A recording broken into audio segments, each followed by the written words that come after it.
مرض الموت میں پڑھنے کی دعائیں۔ بیماری میں اللہ کا ذکر کرنا، مرض الموت میں پڑھنے کی دعائیں۔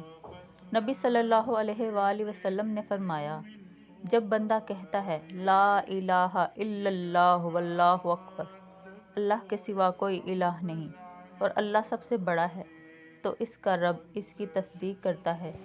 اور فرماتا ہے میرے علاوہ کوئی معبود نہیں اور میں سب سے بڑا ہوں۔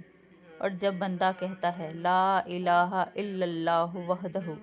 اللہ کے سوا کوئی الہ نہیں، وہ اکیلا ہے، تو اللہ تعالیٰ فرماتا ہے میرے علاوہ کوئی معبود نہیں، میں اکیلا ہوں۔ اور جب بندہ کہتا ہے لا الہ الا اللہ وحدہ لا شریک لہ، اللہ کے سوا کوئی الہ نہیں، وہ اکیلا ہے، اس کا کوئی شریک نہیں، تو اللہ تعالیٰ فرماتا ہے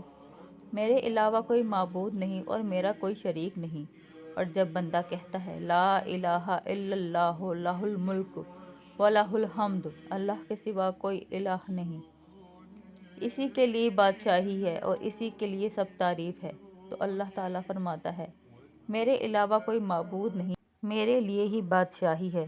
اور میرے لیے ہی ہر قسم کی تعریف ہے۔ اور جب بندہ کہتا ہے لا الہ الا اللہ ولا حول ولا قوت الا باللہ،